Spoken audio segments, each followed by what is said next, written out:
Bueno, buenas tardes, Karen. Este es un breve video para sustituir un poco el guión de la clase o una clase escrita por Word y demás. A veces prendiendo la cámara y hablando eh, se resuelven las cosas de una forma más sencilla que si fuese una clase escrita. ¿Sí? La clase de hoy va a tratar de dos temas centrales para práctica, que has ido de alguna forma trabajando en otros años de práctica. ¿Sí? El primero tiene que ver con informe. Ustedes hicieron informes, imagino que en la 3. Y también observación. Observación es un tema que venimos trabajando desde primer año. ¿Sí? Así que va a ser como un pantallazo, algo rápido y concreto sobre estos dos temas. ¿Sí? Sobre el informe, ¿qué es un informe? ¿Sí? Acá, bien, acá. Ahí vamos. El informe es una declaración que describe cualidades, características y el contexto de algún hecho. Debe primar el lenguaje formal e informativo y los datos que allí aparecen deben tener cierta objetividad. Debe brindar una imagen de la realidad. ¿Sí? El informe básicamente es un escrito concreto en el cual uno describe una realidad. ¿Sí? Por eso el lenguaje debe ser formal y debe ser objetivo. ¿Sí? En un informe, por ejemplo, el informe que vos tenés que realizar en relación al curso que te va a tocar, vos en algún momento tenés que decir cuántos estudiantes tenés, qué características tienen, cómo se sientan espacialmente en el aula, de qué forma les gusta aprender, con qué actividades no se conectan tanto, si leen libros, bueno, lo que sea útil, ¿no?, para tu futura residencia. La idea de ese informe es que sea un resumen al cual vos puedas recurrir al momento de pensar en las clases y en las secuencias, en la organización de esa enseñanza, ¿sí? Por eso debe ser concreto. Un informe no suele ser muy largo, ¿sí? De hecho nosotros te vamos a pedir un informe que pueden llegar a tener entre 5 páginas más o menos, ¿sí? Como mucho, ¿no? Así que eso sería la característica principal del informe. Es descriptivo, es escrito, concreto y lenguaje formal. Bien. La estructura del informe. Un informe debe tener una intro, un cuerpo, una conclusión, la bibliografía, ¿sí?, y el anexo. Bien. En la intro, concisamente tendrías que explicar de qué va el informe, qué es lo que vos querés informar, ¿sí?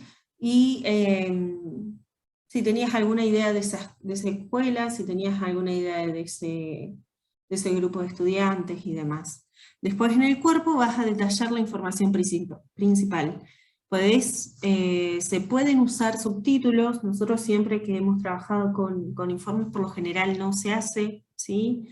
En este caso nosotros te vamos a pedir que en años anteriores se trabajaba en 2 informes, uno sociopedagógico y el otro áulico.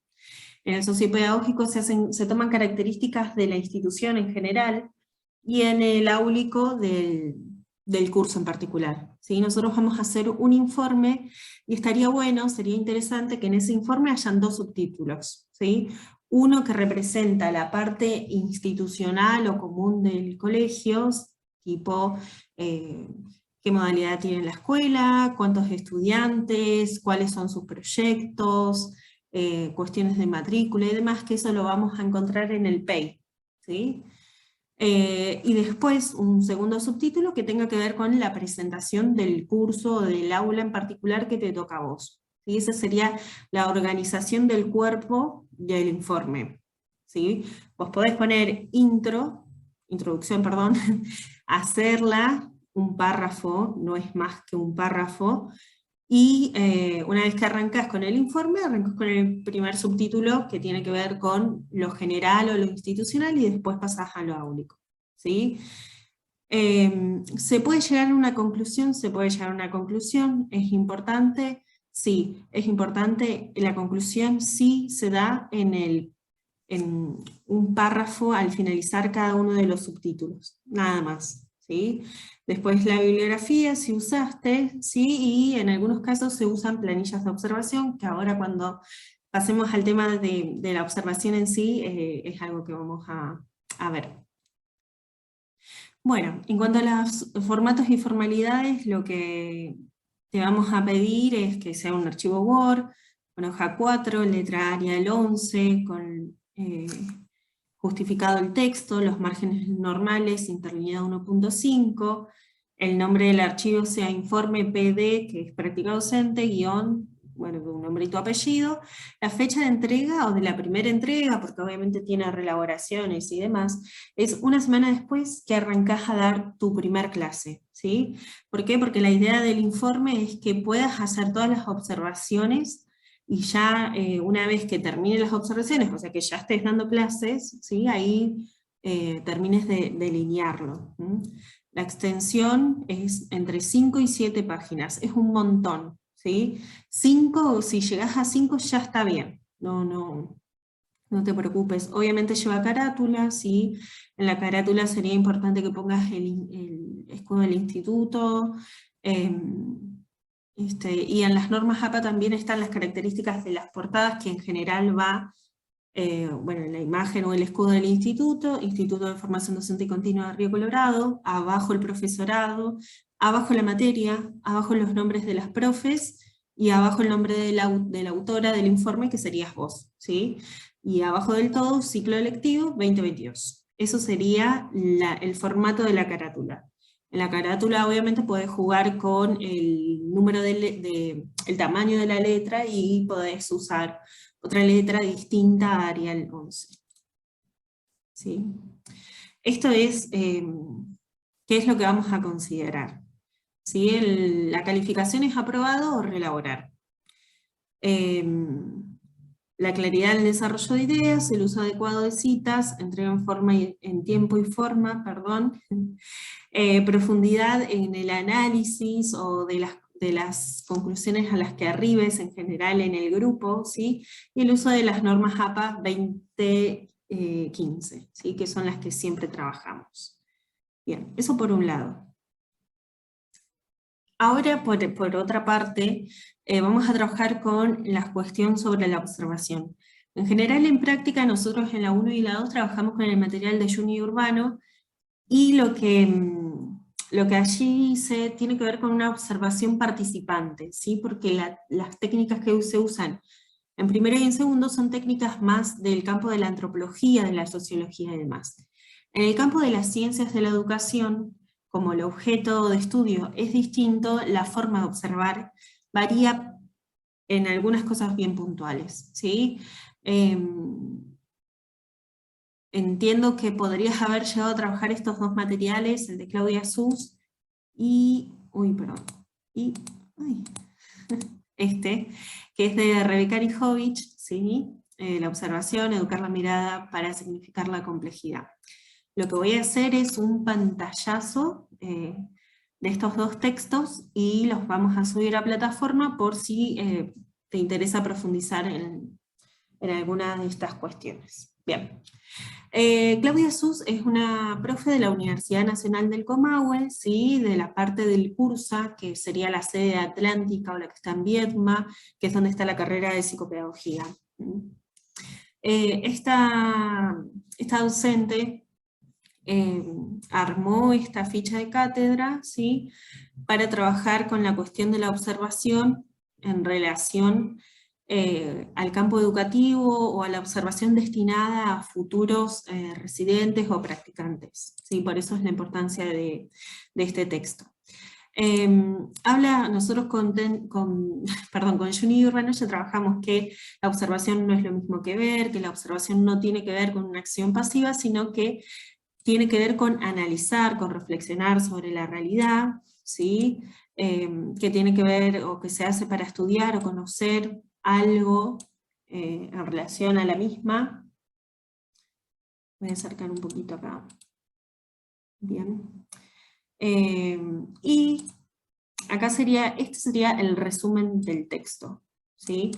Dice, Etimológicamente significa explorar, indagar, examinar, contemplar con atención, lo cual supone una actividad codificada, significación e interpretación del objeto observado, ¿sí? La observación no solamente es ir y mirar, sino también al mismo tiempo poder encontrarle sentido a lo que se hace, ¿sí? Permite aprender las situaciones de la cotidianidad institucional con una mirada comprensiva y abarcadora, ¿sí? Nosotros siempre decimos que cuando van a observar es como sacar una foto, ¿sí? Es como un momento puntual, uno no sabe lo que hay atrás de todas esas relaciones que se dan, pero sin embargo uno le busca encontrarle sentido, ¿sí? Para que la adaptación a la institución sea lo más fácil posible. ¿Mm?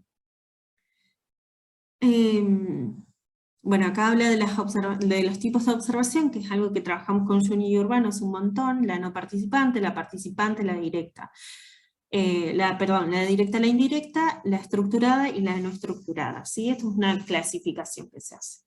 Bien, nosotros siempre usamos esta, ¿sí? La observación participante frente a la no participante, porque ustedes, en el caso de que se los convoque a hablar, a realizar alguna tarea, a participar y demás, lo pueden hacer, ¿sí?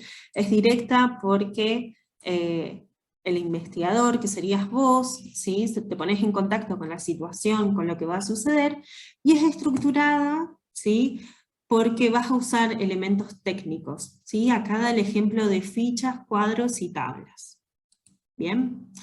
Pero si vamos a Anijovic, acá entra a jugar el texto de Anijovic, ella va a describir, a ver si lo encuentro, esto, los instrumentos de observación, ¿sí? Y nombra los registros categoriales, con escalas de estimación y demás, las notas de campo, los diarios, ¿sí? Nombra distintos elementos, ¿sí? Acá habla de fotos, ¿sí? Hay como distintas formas de poder registrar lo que uno va a observar. Sí nos parece importante que más allá de que vos lo puedas acomodar de distintas formas, ¿sí? Sería importante, ¿por qué digo en distintas formas? Porque estoy buscando un ejemplo que, acá, ¿sí? Que este cuadrito, por ejemplo, hay veces que se hacen las fichas de observación o los cuadros de observación. Vos sabés que muchas veces cuando los profes de práctica van a observar un residente o un practicante, tienen una planilla de observación, que es un cuadro con distintas categorías, ¿sí? En el cual se encarga de sistematizar la información sobre lo que va a observar. ¿Bien? Vos podrías hacerte un cuadro para ir a observar la clase de los estudiantes, la clase de tu coformador y demás. ¿Podría ser interesante? Podría ser interesante. En esta situación nosotros te vamos a dejar libre para que vos uses el elemento que vos quieras. Lo que sí te vamos a pedir que en la clase del martes de la semana que viene nos muestres, ¿sí?, tu instrumento de observación. Hay muchas veces que se hacen, muchas veces se suele hacer como, se piensa en características, en momentos de la clase, en objetos sobre los cuales poner atención, porque otra de las importancias del texto de Rebeca Anijovic, que tal vez no podía aportar el texto de Sus, es esta cuestión de aprender a hacer foco, ¿sí? Vos vas a ir a observar, pero la idea no es que vos te sientes en el banco a lo último del aula o a un costado, donde sea, y te pongas a escribir todo lo que pasa, ¿sí? Porque en esa escritura te vas a perder un montón de detalles, porque en el aula, ¿sí? En el año pasado, en la práctica 3, seguramente trabajaron con Jackson, y deberías saber que es un espacio en el cual están atravesados múltiples dimensiones, y si uno no sabe sobre qué observar, hay un montón de cosas que seguramente se vaya a perder, ¿sí? De hecho, por ejemplo, nosotros podríamos grabar todas las clases de Juan en el grupo que te va a tocar, y vos las podrías observar, pero si vos no sabés qué es lo importante de eso que tenés que observar, no te va a servir, ¿sí? No va a ser útil. Vos tenés que antemano, previamente a hacer la observación, pensar en qué elementos pueden aparecer en la clase que te ayuden a conocer ese grupo, a conocer la forma de aprender y que te puedan ser útiles al momento de planificar, ¿sí? Por ejemplo, una cuestión útil a pensar es: ¿usan la carpeta escrita? ¿Usan compu? ¿El profe les lleva los materiales? ¿Ellos los sacan de una fotocopiadora? ¿Usan libros de la biblioteca? ¿Trabajan con videos? ¿Trabajan con material escrito? ¿Leen en voz alta? ¿Trabajan en grupo? ¿Trabajan solos? ¿En pareja? ¿Cómo son? ¿Cómo es el armado de esos grupos? ¿Los hacen ellos y se gestionan y las tareas y demás? ¿O el docente tiene que intervenir, armar los grupos y demás? Si es una u otra cosa, ¿por qué? ¿Por qué es que el profe arma los grupos? Porque siempre se juntan los mismos, porque hay gente que trabaja y hay otra gente que no trabaja. ¿Cómo es la asistencia del grupo? ¿Qué hace el profe al inicio? Siempre tiene que estar retomando. ¿Qué hace en el cierre? ¿Qué hace en el desarrollo? ¿El profe plantea muchas actividades cortitas o plantea grandes actividades y complejas? Eso, por ejemplo, son algunos de los aspectos, ¿sí?, que en la observación te van a ayudar un montón el ir reconociéndolos, ¿sí?, al momento de decidir y de tomar la decisión, al momento de planificar, de decir, bueno, voy a plantear 3 actividades cortitas y al pie. Un unir con flechas, otra de hacer un cuadro y otra de analizar una imagen, porque el grupo tiene ese ritmo de aprendizaje, ¿sí? O contrario, también puedes ver que el profe plantea actividades que son súper grosas y que los chicos no las llegan a terminar. Y vos, viendo eso y conociendo eso, vas a plantear cosas distintas para que no te pase lo mismo que le pasa al profe, ¿sí? Así que, repasando, trabajamos en este breve video la cuestión del informe. El informe va a tener 2 partes, una institucional, una hoja, 2 hojas, basándote mucho en el PEI, dónde está ubicada la escuela, cómo es la matrícula, la modalidad, cuáles son sus proyectos, ¿sí?, y demás. Otro subtítulo que vas a trabajar características específicas del curso, cuántos estudiantes son, cómo aprenden y qué cosas de las que observaste te van a servir para planificar. ¿Bien? El informe es preciso, es un lenguaje objetivo, ¿sí? Tienen una intro, puede tener una conclusión y podés usar breves citas, ¿sí? Igualmente no es la idea que te vayas mucho analizando, pero sí pueden haber citas, por ejemplo, en relación a cuestiones de la enseñanza o de la didáctica que puedan ser útiles. Después repasamos un poco observación, trabajamos con las cuestiones del propósito, los tipos de observación y para qué uno observa, y con Anijovic, ¿sí?, nombramos la cuestión del hacer foco, que es posicionar la mirada, saber qué es lo que uno va a observar de antemano, y la cuestión de los registros. Para la clase del martes deberías tener tu registro hecho. Si tu registro no es un cuadro, ¿sí?, lo que podrías hacer es hacer una lista de preguntas, una lista tipo subtítulos, ¿sí?, de elementos que pensás que a partir de la observación deberías salir de ese aula sabiendo, porque sería importante para armar tus secuencias. Así que bueno, esa es la clase de hoy, espero que te haya servido, espero haber sido clara. Hablo rápido y estaba un poquito nerviosa, pero si algo no se entendió, obviamente está el grupo, o bueno, nos podemos comunicar por mensajito o como lo necesites. Así que bueno, adiós.